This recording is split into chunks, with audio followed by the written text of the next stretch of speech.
Good evening. എല്ലാവർക്കും നമസ്കാരം. NMC health and ഹാപ്പിനെസിന്റെ ഇന്നത്തെ എപ്പിസോഡിലേക്ക് എല്ലാവരെയും ഒത്തിരി സ്നേഹത്തോടെ സ്വാഗതം ചെയ്യുകയാണ്. ഞാൻ ആൻഡ്രിയാണ് നിങ്ങളോടൊപ്പം. ഇന്ന് NMC ഹെൽത്ത് ആൻഡ് ഹാപ്പിനെസിൽ നമ്മളോടൊപ്പം ഉള്ളത് NMC ഹോസ്പിറ്റൽ DIPയിലെ specialist surgeon doctor Mahesh Krishna Ram. Doctor, good evening and welcome to NMC health and happiness.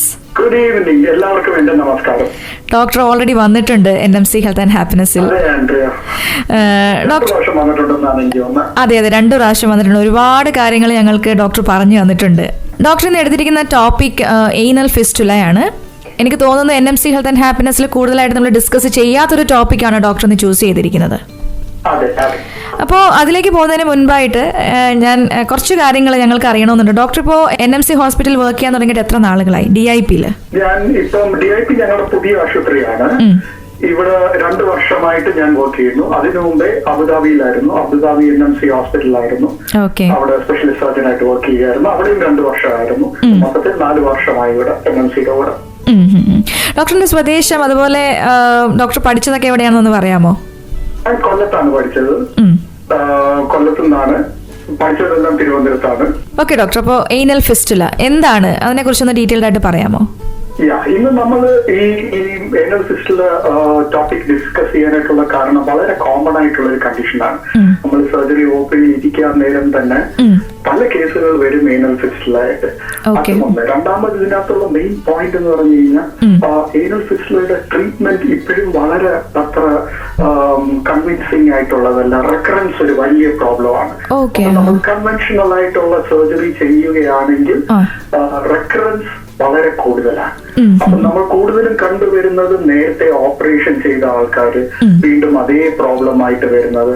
അതുകൊണ്ടാണ് നമ്മൾ ഇന്ന് ഇതിനെ കുറിച്ചുള്ള ഒരു ചർച്ച ചെയ്യാനായിട്ടുള്ള ഒരു ഡിസിഷൻ എടുത്തത്. ഓക്കെ ഡോക്ടർ, ഇപ്പൊ പറഞ്ഞല്ലോ അത് വളരെ കോമൺ ആണെന്ന് പറഞ്ഞല്ലോ. ഇവിടുത്തെ ഒരു സ്ഥിതി വെച്ച് നോക്കുവാണെങ്കിൽ എങ്ങനെ, ഇവിടെ ഇത്തരം പ്രശ്നങ്ങൾ വളരെ കൂടുതലായിട്ട് തോന്നിയിട്ടുണ്ടോ? അതെ, നമ്മൾ ഇവിടെ ഒരു പെരിയനൽ കേസസ് എടുക്കുകയാണെങ്കിൽ ഓൾമോസ്റ്റ് ഒരു 30 to 40% ഓഫ് ദ കേസസും എയ്നൽ ഫിസ്റ്റുലയായിരിക്കും. ഈ 30 to 40% ഏകദേശം പകുതി, ഒരു 50% അത് റെക്കറൻസ് ആണ്. ഒരു പ്രാവശ്യം സർജറി ചെയ്തു, പിന്നെ വീണ്ടും വന്നു, അങ്ങനത്തെ ഒരു കണ്ടീഷനിലുള്ളതാണ്. ഓക്കെ ഡോക്ടർ, എന്തുകൊണ്ടാണ് ഇതിങ്ങനെ വരുന്നത്? അതായത് എയ്നൽ ഫിസ്റ്റുലയുടെ കോസസ് എന്തൊക്കെയാണ്? എയ്നൽ ഫിസ്റ്റുല എന്ന് പറയുകയാണെങ്കിൽ നമ്മളുടെ റെക്ടം എയ്നൽ കനാൽ, അതായത് നമ്മുടെ വലിയ കുടലിന്റെ ടെർമിനൽ പാർട്ടിലുള്ള റെക്ടം ആൻഡ് എയ്നൽ കനാലും നമ്മളുടെ എയ്നൽ റീജിയന്റെ ചുറ്റിനുമുള്ള സ്കിന്നുമായിട്ട് ഒരു ആക്സസറി ആയിട്ടുള്ള ഒരു കമ്മ്യൂണിക്കേഷൻ ഉണ്ടാവും. ആ കമ്മ്യൂണിക്കേഷൻ ആണ് നമ്മൾ എയ്നൽ ഫിസ്റ്റുല എന്ന് പറയുന്നത്. അപ്പൊ അതിന്റെ യൂഷ്വൽ പ്രസന്റേഷൻസ് എന്ന് പറഞ്ഞു കഴിഞ്ഞാൽ ഇടയ്ക്കിടയ്ക്ക് ഇങ്ങനെ രക്തം വന്നുകൊണ്ടിരിക്കും, ഇല്ലെങ്കിൽ പഴുപ്പ് ഇങ്ങനെ വന്നുകൊണ്ടിരിക്കും, പ്രത്യേകിച്ച് നമ്മൾ സ്റ്റൂൾ പാസ് ചെയ്യുന്ന സമയത്ത്. ഇല്ലെങ്കിൽ രണ്ടാമത്തെ കോമൺ ആയിട്ടുള്ള പ്രസന്റേഷൻ നമ്മൾ ഒരു സ്വെല്ലിംഗ് പോലെ, ഒരു ആബ്സസ് പോലെ പെരിയനൽ റീജിയനിൽ ഉണ്ടായി. അത് നമ്മളൊരു സർജറി ചെയ്തു, അത് ഡ്രെയിനേജ് ചെയ്തു. അത് കഴിഞ്ഞിട്ട് പിന്നെയും കുറെ നാളുകളും അതിലേക്കൂടെ ഇങ്ങനെ ദ്രാവകം പോലെ, നീര് പോലെ ഇങ്ങനെ വന്നുകൊണ്ടേയിരിക്കും. അതാണ് സെക്കൻഡ് മോസ്റ്റ് കോമൺ ആയിട്ടുള്ള പ്രസന്റേഷൻ. പിന്നെ ഞാൻ നേരത്തെ പറഞ്ഞ പോലെ നമ്മൾ ഇതേപോലെ റെക്കറന്റ് ആക്സസ് ആയിട്ട് വന്നുകൊണ്ടിരിക്കും. ഒരു ആക്സസ് ഡ്രെയിനേജ് ചെയ്തു, പിന്നെയും കുറെ നാളുകൾ കഴിഞ്ഞിട്ട് അടുത്ത ആക്സസും കൂടെ ഡെവലപ്പ് ചെയ്യും, അതും നമ്മൾ ഡ്രെയിൻ ചെയ്തു. ഇതൊക്കെയാണ് ഈ 3 കണ്ടീഷൻസ് ആണ് യൂഷ്വലി കോമൺ ആയിട്ട് പ്രസന്റ് ചെയ്യുന്നത്. ഓക്കെ ഓക്കെ ഇപ്പൊ എയ്നൽ ഫിസ്റ്റുല എന്ന് പറഞ്ഞാൽ അത് വിവിധ തരത്തിലുണ്ടോ? അതെ, പെരിയനൽ ഫിസ്റ്റുലാസ് തന്നെ നമുക്ക് ഒരു ക്ലാസിഫിക്കേഷൻ ഉണ്ട്. അത് അതിന്റെ ബ്രോഡായിട്ട് നോക്കുകയാണെങ്കിൽ നമ്മൾ ഡിഫിക്കൽട്ട് ആയിട്ടുള്ള ഫിസ്റ്റുലാസ് ഉണ്ട്. അതായത് അതിന്റെ കമ്മ്യൂണിക്കേഷൻ നമ്മൾ ഓപ്പറേഷൻ ചെയ്യാൻ പറ്റുന്നതിന്റെ, നമ്മൾ ഓപ്പറേഷൻ ഏനലി ഓപ്പറേഷൻ ചെയ്യാൻ പറ്റുന്നതിന്റെ മേലിലുള്ള ഒരു കമ്മ്യൂണിക്കേഷൻ ഉണ്ട്. അതിന് ഹൈ ഫിസ്റ്റുലാസ് എന്ന് പറയും.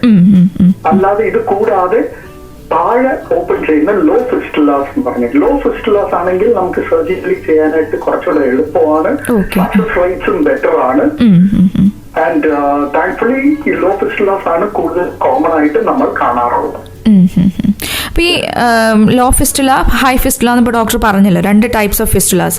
അപ്പോൾ അതിൽ തന്നെ ഇപ്പോൾ ലോ ഫിസ്റ്റുല ആണെന്നുണ്ടെങ്കിൽ സർജറി ആണ് അതിൻ്റെ ഒരു ട്രീറ്റ്മെൻറ്റ് എന്ന് ഇപ്പോൾ ഡോക്ടർ പറഞ്ഞു. ഇപ്പോൾ ഹൈ ഫിസ്റ്റുല ആണെങ്കിൽ എന്താണ് അതിൻ്റെ റിസ്ക് എന്തൊക്കെയാണ്? ലോ ഫിസ്റ്റുല ഫിസ്റ്റുലയും സർജറിയും ഹൈ ഫിസ്റ്റുലയ്ക്ക് രണ്ടിനും സർജറിയാണ് പ്രൈമറി ട്രീറ്റ്മെന്റ്. ഇത് കൂടാതെ ലോ ഫിസ്റ്റുലയ്ക്ക് നമുക്ക് അല്ലാതെയും ചെറിയ സർജറീസ് പോലെയൊക്കെ സർജറീസ് അല്ലാതെ മെഡിസിൻസ് ഒക്കെ വെച്ച് ചെയ്യാറുണ്ട് ആൾക്കാർ. സക്സസ് റേറ്റ് അത്ര കൂടുതലില്ലെങ്കിൽ ഹൈ ഫിസ്റ്റുലയ്ക്ക് നമുക്ക് ഉള്ള സർജിക്കലി ചെയ്യാനുള്ള പ്രയാസം നമ്മളുടെ കോണ്ടിനൻസ് മലം പോകാനായിട്ടും അല്ലെങ്കിൽ വായു പോകുന്ന സമയത്തും അത് പിടിച്ചു വെക്കാനായിട്ടുള്ള കോണ്ടിനൻസിന് കുറെ മസിൽസ് ഉണ്ട് അതിന്റെ ചുറ്റും. ആ മസിൽ കട്ടായി പോകുന്നുള്ള ഒരു കോംപ്ലിക്കേഷൻ കാരണം ഹൈ ഫിസ്റ്റുലാസിന് നമ്മൾ അധികം സർജറി ചെയ്യാറില്ല. നമ്മൾ അതിന് പകരം അതിലേക്കുള്ള ഒരു ത്രെഡ് പാസ് ചെയ്യും. സിറ്റോൺ എന്നാണ് എന്റെ പേര്. ആ ത്രെഡ് പാസ് ചെയ്തിട്ട് പിന്നെ ലേറ്റർ എപ്പോഴെങ്കിലും ഒരു സർജറി പോലെ ചെയ്യും. അത് ഇച്ചിരി കൂടെ കോംപ്ലിക്കേറ്റഡ് ആയിട്ടുള്ള ഒരു സർജറിയാണ്. ഇപ്പം ഇതിനെല്ലാം നമ്മൾ ഒരു പുതിയ കൺസെപ്റ്റ് വന്നിട്ടുണ്ട്. Video assisted anal fistula treatment എന്നാണ് അതിന്റെ പേര്. അപ്പം അതും കൂടി ഇൻട്രൊഡ്യൂസ് ചെയ്യാൻ വേണ്ടിയാണ് നമ്മൾ ഈ ടോപ്പിക് ഇന്ന് ഡിസൈഡ് ചെയ്തത്. ഓക്കെ ഡോക്ടർ, അപ്പോൾ അതിലേക്ക് കൂടുതൽ പോകുന്നതിന് മുൻപായിട്ട് എനിക്ക് മറ്റൊരു ചോദ്യമുള്ളത്, ഇപ്പോൾ ഇവിടെ ഒരുപാട് പേർക്ക് ഈ ഒരു പ്രശ്നമുണ്ടെന്ന് ഡോക്ടർ പറഞ്ഞു കഴിഞ്ഞു. എങ്ങനെ ഒരാൾക്ക് മനസ്സിലാക്കാൻ പറ്റും ഇത് ഒരു ഈനൽ ഫിസ്റ്റുലയാണ് തനിക്കുള്ളതെന്ന്? യൂഷ്വലി അതിന്റെ പ്രസന്റേഷൻസ് എന്ന് പറഞ്ഞു കഴിഞ്ഞാൽ നമ്മളുടെ ഏനൽ ഓപ്പണിംഗിൽ മലദ്വാരത്തിന്റെ അടുത്തായിട്ട് ചെറിയ ഒരു കുരുപ്പ് പോലെ വരും. അത് വളരെ യൂഷ്വലി നമ്മൾ ഇരിക്കാൻ നേരം നമുക്കൊരു ചെറിയ വേദന പോലെ, ഇല്ലെങ്കിൽ സ്കിന്നിന്റെ ചുറ്റിനും സ്കിന്നിന്റെ ഒരു ഇറിറ്റേഷൻ പോലെ വരാം. പിന്നെ നമ്മൾ നേരത്തെ പറഞ്ഞ പോലെ അതിലേക്കൂടെ പഴുപ്പിങ്ങനെ വന്നുകൊണ്ടിരിക്കാം. ഇത് ഇങ്ങനത്തെ പല പ്രസന്റേഷൻസ് ഉണ്ട്. ഇതിനകത്തുള്ള ഏറ്റവും വലിയ പ്രശ്നം നമ്മൾ ഇത് ഇഗ്നോർ ചെയ്യരുത്. നമ്മൾ ഇത് വെച്ചോണ്ടിരിക്കരുത്. വെച്ചോണ്ടിരുന്നു കഴിഞ്ഞാൽ ഇതിന് കോംപ്ലിക്കേഷൻസിലോട്ട് പോകാം. ട്രീറ്റ്മെന്റ് നേരത്തെ ചെയ്യുക എന്നുള്ളതാണ് അതിന്റെ ഐഡിയ. ഓക്കെ, അഥവാ ഇത് കുറച്ച് കൂടിയ സ്റ്റേജിലോട്ടായി പോയി കഴിഞ്ഞാൽ എന്താണ് ഡോക്ടർ അതിന്റെ റിസ്ക് എന്താണ്? ഇത് നമ്മൾ ഓപ്പറേഷൻ ചെയ്യാതെ ഇത് വെച്ചുകൊണ്ടിരിക്കുകയാണെങ്കിൽ എന്ത് പറ്റുന്ന പറഞ്ഞാൽ ഈ ട്യൂബ് ഇടയ്ക്കിടയ്ക്ക് വെച്ച് അടഞ്ഞുകൊണ്ടിരിക്കും. അപ്പം പുതിയ ഒരു ആക്സസ് ഫോം ചെയ്യും. അപ്പൊ ഈ പുതിയ ആക്സസ് ഡ്രെയിൻ ചെയ്യാൻ വേണ്ടി അത് വേറെ ഒരു വഴി അത് സെലക്ട് ചെയ്യും. അപ്പൊ അങ്ങനെ നമ്മൾ ഒരു 3-4 എപ്പിസോഡ് കഴിഞ്ഞു കഴിഞ്ഞാൽ മൾട്ടിപ്പിൾ ഓപ്പണിങ്സ് ആയിട്ട് വരും. ഇതിനാണ് നമ്മൾ കോംപ്ലക്സ് ഫിസ്റ്റുല എന്ന് പറയുന്നത്. ഇത് കൂടാതെ ചിലപ്പം നമുക്ക് ഒരു കോംപ്ലക്സ് ഫിസ്റ്റുലൊക്കെ ആയി കഴിഞ്ഞു കഴിഞ്ഞാൽ ചെറുതായിട്ട് മലവും വായുവും എല്ലാം ആ ഫിസ്റ്റുലസ് ട്രാക്ട് ഓപ്പണിംഗിലൂടെയും വെളിയിലോട്ട് വരാനായിട്ടുള്ള സാധ്യതകളുണ്ട്. ഇപ്പോൾ NMC ഹെൽത്ത് ആൻഡ് ഹാപ്പിനെസ്സിലൂടെ നമ്മളോട് സംസാരിച്ചുകൊണ്ടിരിക്കുന്നത് ഡോക്ടർ മഹേഷ് കൃഷ്ണ റാമാണ്. NMC ഹോസ്പിറ്റൽ DIPയിലെ സ്പെഷ്യലിസ്റ്റ് സർജനാണ് അദ്ദേഹം. ഏനൽ ഫിസ്റ്റുല അത് വന്നു കഴിഞ്ഞാൽ എന്തൊക്കെ കാര്യങ്ങൾ നമ്മൾ ശ്രദ്ധിക്കണം, അതിന്റെ ട്രീറ്റ്മെന്റ് എന്തൊക്കെയാണ്, ഇതിനെക്കുറിച്ചൊക്കെയാണ് ഡോക്ടർ ഇപ്പോൾ നമ്മളോട് NMC ഹെൽത്ത് ആൻഡ് ഹാപ്പിനെസ്സിലൂടെ സംസാരിച്ചുകൊണ്ടിരിക്കുന്നത്. ഒരുപാട് കാര്യങ്ങൾ ഇതിനെക്കുറിച്ച് ചോദിച്ചറിയാനായിട്ടുണ്ട്. പക്ഷേ അതിലേക്ക് പോകുന്നതിന് മുൻപായിട്ട് NMC ഹെൽത്ത് ആൻഡ് ഹാപ്പിനെസ്സിൽ ഒരു ചെറിയ break. Welcome back to NMC health and happiness. ഇന്ന് NMC ഹെൽത്ത് ആൻഡ് ഹാപ്പിനെസ്സിൽ നമ്മളോടൊപ്പം ഉള്ളത് NMC ഹോസ്പിറ്റൽ DIPയിലെ specialist surgeon doctor Mahesh Krishna Ram.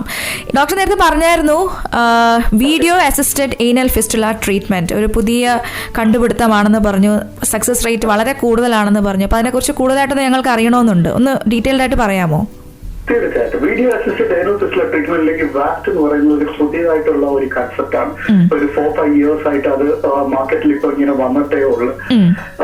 ഇതിനകത്ത് നമ്മൾ ഓപ്പൺ സർജറിക്കകത്തുള്ള മെയിൻ പ്രശ്നം നമ്മൾ ഇത് കട്ട് ചെയ്ത് ഈ ട്രാക്ട് വെളിയിൽ എടുക്കുന്ന സമയം നമുക്ക് ഈ മലദ്വാരത്തിന് ചുറ്റിനുമുള്ള മസിൽ ചെയ്യേണ്ടി വരും. അപ്പൊ ഈ മസിൽ കട്ട് ചെയ്യുന്ന സമയത്ത് നമുക്ക് അതിന്റെ കോണ്ടിനൻസ് വളരെ ക്ലിയർ ആയിട്ട് കിട്ടത്തില്ല.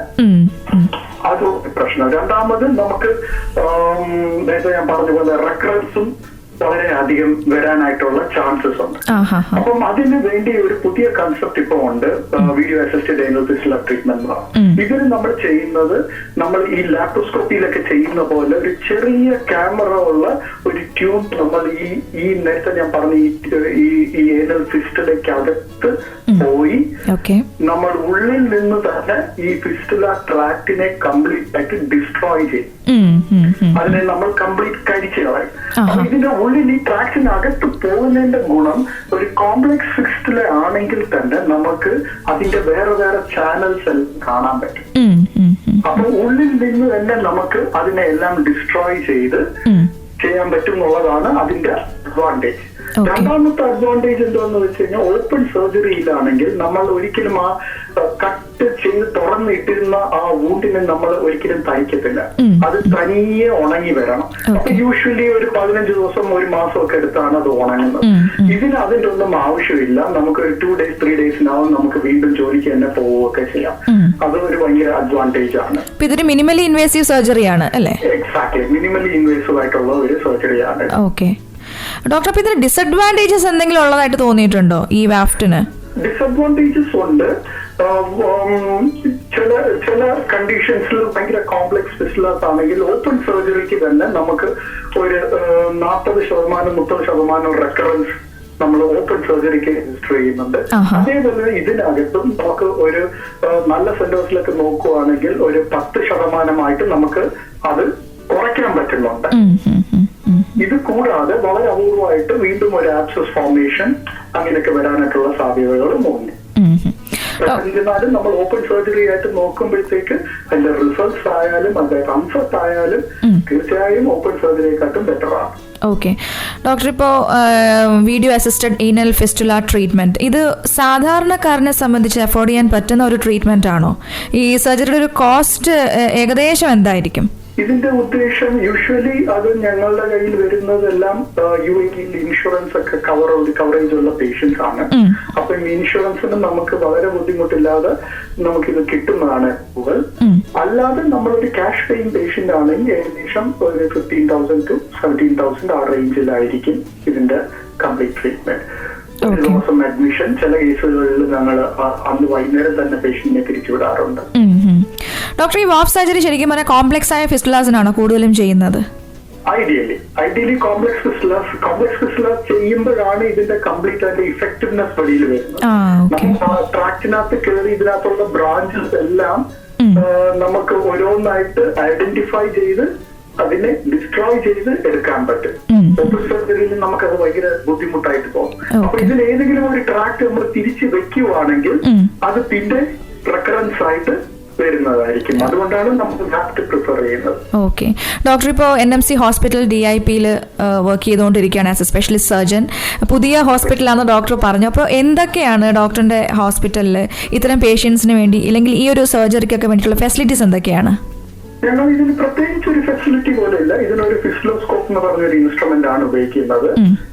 അത് കൂടാതെ നമുക്ക് വേറെ ഒരു അഡീഷണൽ ആയിട്ട് ഒരു ഫെസിലിറ്റിയുടെ ആവശ്യമില്ല. സാധാരണ നമ്മൾ സർജിക്കൽ ചെയ്യുന്ന പോലത്തെ ഒരു തിയേറ്ററും അതിന്റെ അതിന്റെ സപ്പോർട്ട് സ്റ്റാഫും അത് ധാരാളമാണ്. അല്ലാതെ അതിനകത്ത് വേറെ ഒരു സ്പെഷ്യൽ ആയിട്ടുള്ള ഈ ഇൻസ്ട്രുമെന്റ് ഒഴികെ വേറെ സ്പെഷ്യൽ ആയിട്ടുള്ള ഒരു അറേഞ്ച്മെന്റ്സും ആവശ്യമില്ല. ഓക്കെ ഡോക്ടർ, അപ്പോൾ വൈൻഡ് അപ്പ് ചെയ്യുന്നതിന് മുൻപായിട്ട് നമ്മുടെ പ്രിയപ്പെട്ട ലിസണേഴ്സിനോട് എന്താണ് ഡോക്ടറിന് കൊടുക്കാനുള്ള ഒരു അഡ്വൈസ് എന്താണ്? തീർച്ചയായിട്ടും ആദ്യത്തെ അഡ്വൈസ് എന്ന് പറഞ്ഞാൽ ഏനൽ ഫിസ്റ്റുല എന്ന് പറയുന്നത് ഒരു കണ്ടീഷനാണ്. അത് പലരും ഞങ്ങൾ ഇഗ്നോർ ചെയ്യുന്നതായിട്ട് കാണുന്നുണ്ട്. അങ്ങനെ ഇഗ്നോർ ചെയ്യരുത്. കഴിവതും നേരത്തെ അതിന് ഒരു ഹെൽപ്പ് ഏതെങ്കിലും ഒരു സർജന്റെ അടുത്ത് പോയി അത് കാണിച്ച് അത് ഇവാലുവേറ്റ് ചെയ്ത് അതിന്റെ മാനേജ്മെന്റ് ചെയ്യുക. ഇല്ലെങ്കിൽ അത് കോംപ്ലക്സ് ഫിസ്റ്റുലാസ് ആയി കഴിഞ്ഞാൽ പിന്നെ അതിന്റെ മാനേജ്മെന്റ് വളരെ ബുദ്ധിമുട്ടാണ്. പിന്നെ രണ്ടാമത് എനിക്ക് പറയാനുള്ളത് വാഫ്റ്റിനെ കുറിച്ച് കുറച്ച് അറിയുക. അത് തീർച്ചയായിട്ടും ഓപ്പൺ സർജറിയെക്കാട്ടും ബെറ്റർ ആയിട്ടുള്ള ഒരു ട്രീറ്റ്മെന്റ് മൊഡാലിറ്റി ആണ്. അത് വളരെ കംഫർട്ടബിൾ ആയിട്ടിരിക്കും. പോസ്റ്റ് ആഫ്റ്റർ സർജറി വളരെ കംഫർട്ടബിൾ ആയിട്ടിരിക്കും. അതിനെക്കുറിച്ചും ഒന്ന് അന്വേഷിച്ച് വേറെ ചെയ്യുന്ന ഒരു സെന്ററിനെ കണ്ടുപിടിച്ച് വേണം ഇത് ചെയ്യാൻ. ഓക്കെ ഡോക്ടർ, ഇപ്പോൾ പറഞ്ഞായിരുന്നു ആദ്യം തന്നെ ഇവിടെ വളരെ കോമൺ ആണ് ഏനൽ ഫിസ്റ്റുല. അപ്പോൾ ഇത് വരാതിരിക്കാനായിട്ട് ആസ് എ പ്രിക്കോഷൻ നമുക്ക് എന്തെങ്കിലുമൊക്കെ ചെയ്യാനായിട്ട് സാധിക്കുമോ? അങ്ങനെ ഒരു അഡ്വൈസ് എന്താണ് ഞങ്ങൾക്ക് തരാനായിട്ടുള്ളത്? അങ്ങനെ നമുക്ക് പ്രെഡിക്റ്റ് ചെയ്യാൻ പറ്റത്തില്ല. യൂഷ്വലി ഇത് ഒരു ഇൻഫെക്ഷൻ വന്നിട്ട് ഇൻഫെക്ഷന് സെക്കൻഡറി ആയിട്ട് വരുന്ന ഒരു കണ്ടീഷനാണ്. അങ്ങനെ കോൺസ്റ്റിപ്പേഷൻ ഒക്കെ അധികം ഇല്ലാത്തവർക്ക് നമ്മൾ പൊതുവെ ഇതിന്റെ ചാൻസസ് കുറവായിട്ടാണ് കാണുന്നത്. പക്ഷെ അല്ലാതെ ഇത് വന്നു കഴിഞ്ഞാൽ ഇതിനെ പ്രിവെന്റ് ചെയ്യുക എന്നുള്ളത് നമുക്ക് വളരെ ഒരു ഡിഫിക്കൽട്ട് ആയിട്ടുള്ള ഒരു കൺസെപ്റ്റാണ്. ഒരു പ്രാവശ്യം ഈ ഇൻഫെക്ഷൻ പോലെ വന്നു കഴിഞ്ഞാൽ ഒരു 10 to 50% ഓഫ് ദ കേസസ് ഒരു ഫിസ്റ്റുലയായിട്ട് മാറാനായിട്ടുള്ള സാധ്യതയുണ്ട്. Okay doctor, thank you so much. എനിക്കറിയാം ഒരുപാട് തിരക്കിനിടയിൽ നിന്നാണ് ഇത്രയും സമയം നമ്മുടെ ഏഷ്യനെറ്റ് റേഡിയോ ലിസണേഴ്സിന് വേണ്ടിയിട്ട് ഡോക്ടർ മാറ്റിവെച്ചത്. ഒരുപാട് നന്ദി. ഏഷ്യനെറ്റിനോടും ആൻഡ്രിയോടും പ്രത്യേകം താങ്ക്സ് പറയേണ്ടതായിട്ടുണ്ട്. Thank you so much doctor. Thanks. NMC hospital DIPയിലെ specialist surgeon doctor Mahesh Krishna റാമാണ് ഇതുവരെ NMC ഹെൽത്ത് ആൻഡ് ഹാപ്പിനെസ്സിലൂടെ നമ്മളോട് സംസാരിച്ചത്. എയ്നൽ ഫിസ്റ്റുലയെ കുറിച്ചും വീഡിയോ അസിസ്റ്റഡ് എയ്നൽ ഫിസ്റ്റുല ട്രീറ്റ്മെന്റിനെ കുറിച്ചൊക്കെയാണ് ഡോക്ടർ വളരെ ഡീറ്റെയിൽഡ് ആയിട്ട് തന്നെ നമുക്ക് പറഞ്ഞു തന്നിരിക്കുന്നത്. ഡോക്ടറിന്റെ കൂടുതൽ സേവനങ്ങൾക്കായി നിങ്ങൾക്ക് NMC ഹോസ്പിറ്റൽ DIPയിൽ പോകാവുന്നതാണ്. ഇതോടുകൂടി ഇന്നത്തെ NMC ഹെൽത്ത് ആൻഡ് ഹാപ്പിനെസ് ഇവിടെ അവസാനിക്കുന്നു. മറ്റൊരു ഡോക്ടറുമായി മറ്റൊരു സബ്ജക്റ്റുമായി വീണ്ടും അടുത്ത ആഴ്ച വരാം NMC ഹെൽത്ത് ആൻഡ് ഹാപ്പിനെസ്സിലൂടെ. നന്ദി, നമസ്കാരം.